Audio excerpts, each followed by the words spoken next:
Hello, everybody. On behalf of the Comox Valley Regional District, we welcome you today to this recorded information overview about traffic management planning for the Sewer Conveyance Project. With this session, we'll be sharing information about what to expect for traffic impacts during construction of the Sewer Conveyance Project, in particular through 2025, when work will occur along the key corridors of Comox Road and Comox Avenue. We'll go ahead and get our slides started here.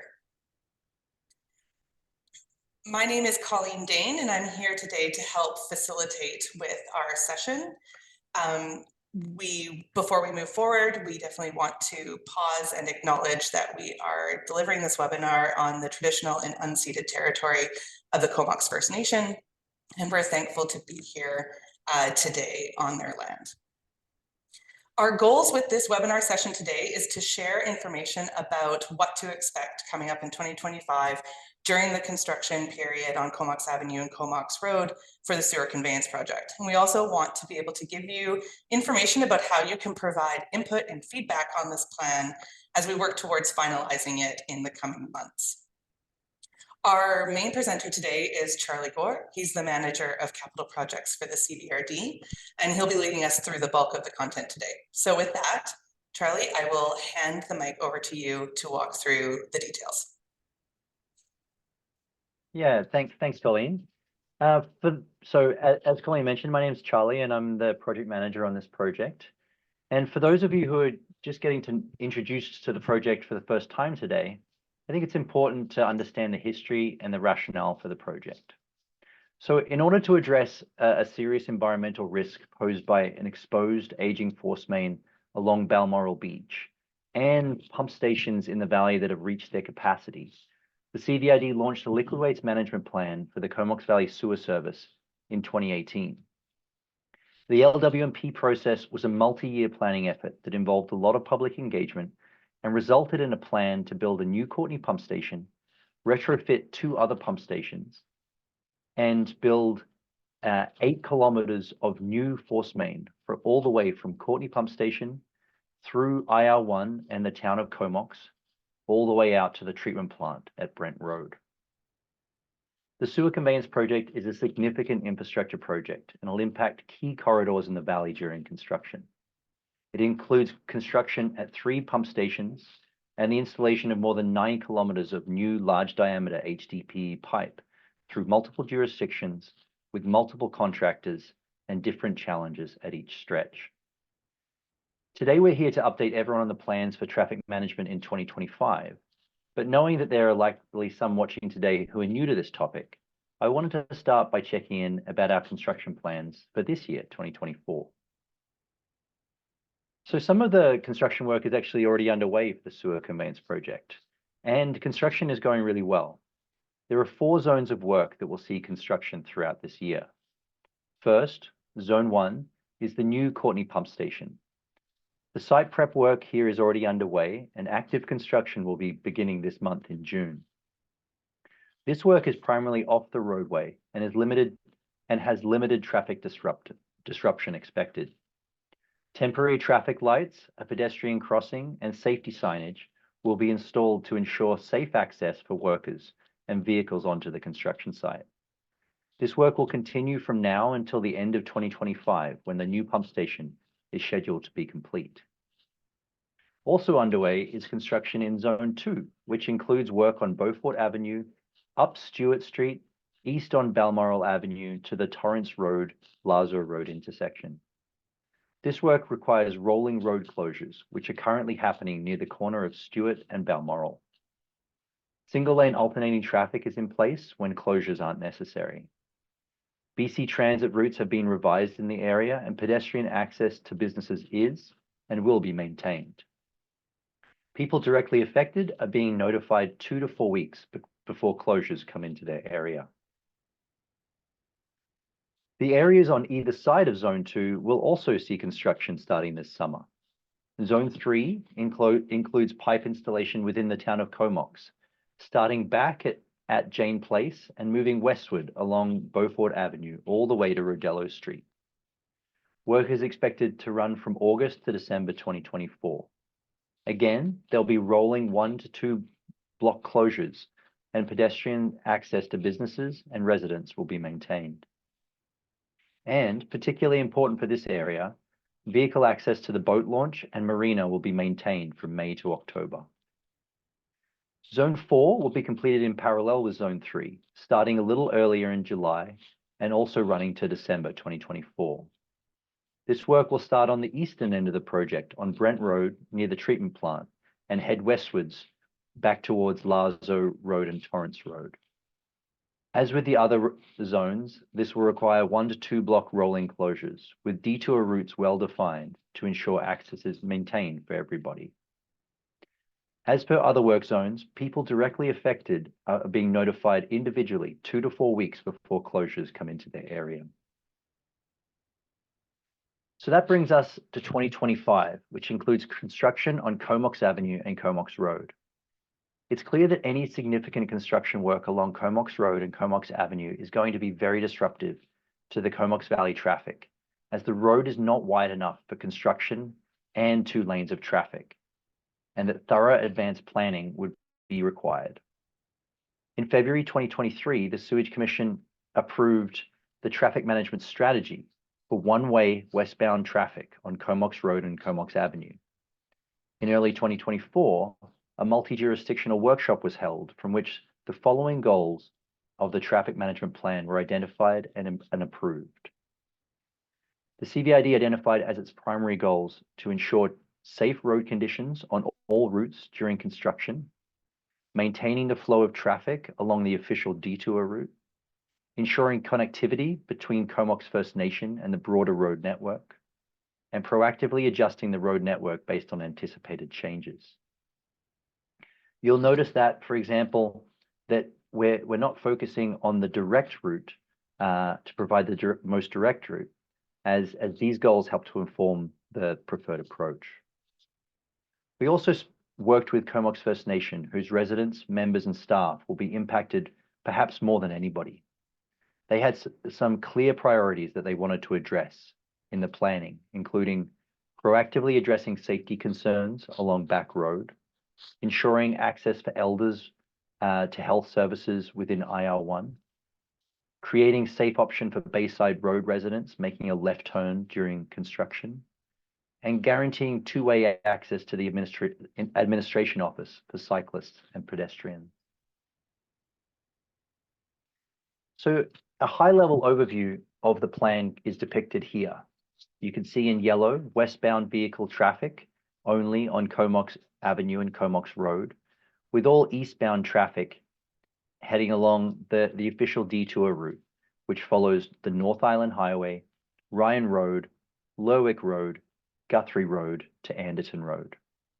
You'll note that the eastbound flow on the detour route is all right-hand turns, which greatly improves its ability to flow well with additional traffic.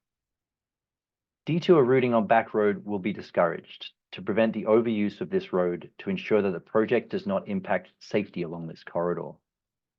Especially as a major outlet of this road, the intersection of Glacier View Drive and Comox Avenue will be closed in 2025 for the construction of a roundabout. The closures on Comox Avenue and Comox Road will be for small sections that move along the corridor throughout the construction period. It means there's no way through headed eastbound, but there will be some ability to move east either side of the closures. For example, you won't be able to go from the 17th Street Bridge into Comox along the corridor, but depending on where construction is at, you may be able to get from IR1 eastwards into Comox and back. Maintaining 2-way traffic with single lane alternating on Comox Road would create too much backup. This was proved out at the end of 2022 when CVRD completed some archaeological investigations on Comox Road using single lane alternating traffic, and the traffic backed up along the entire corridor into both municipalities. It just isn't viable, unfortunately. To make this successful, though, there are 2 key considerations that are required for planning. What can we do to maintain traffic flow along the detour route? And how can we make sure that Back Road isn't abused as an alternative detour? I'll walk through some of the measures we're taking to address these issues in the next slides.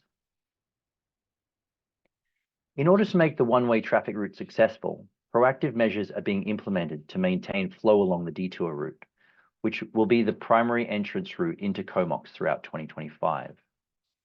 This includes proactively modifying traffic lights along the official detour route to optimize and prioritize traffic flow from Courtenay to Comox in the eastwards direction.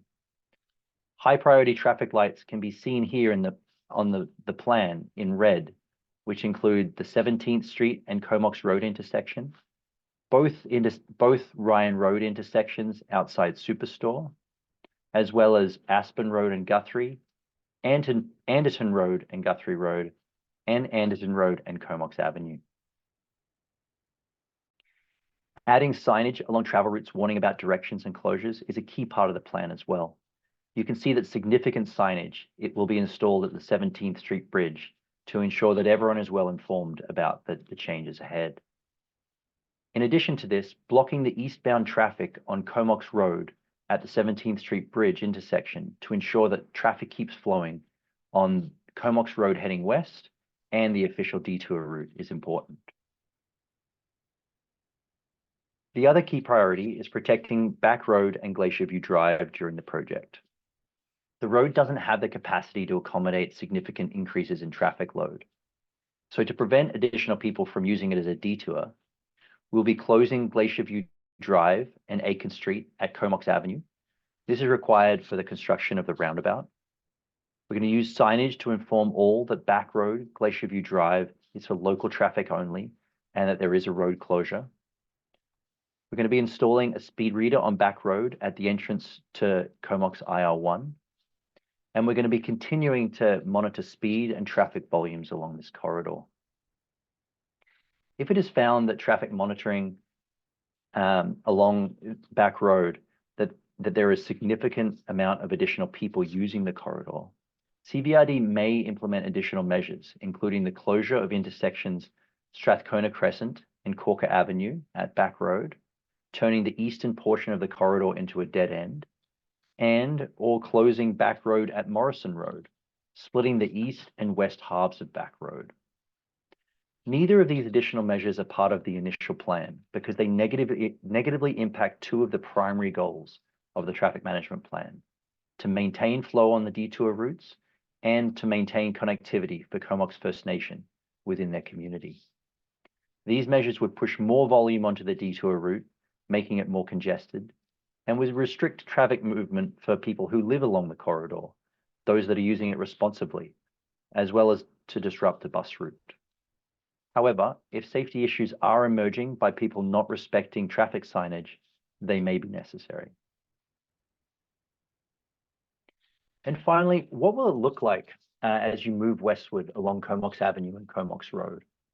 The contractors are still refining construction schedules for 2025 and the traffic management plans for within the actual construction zones. But there are specific measures they will be required to have in place to manage traffic and ensure flow.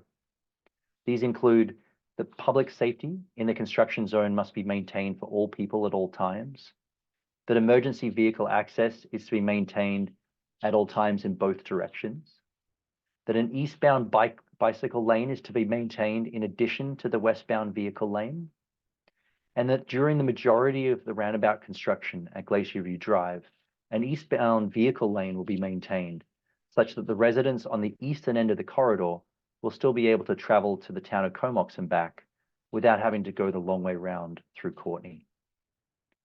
While there'll be no through traffic eastbound on Comox Road, depending on where active work is underway, there will be some eastbound movement.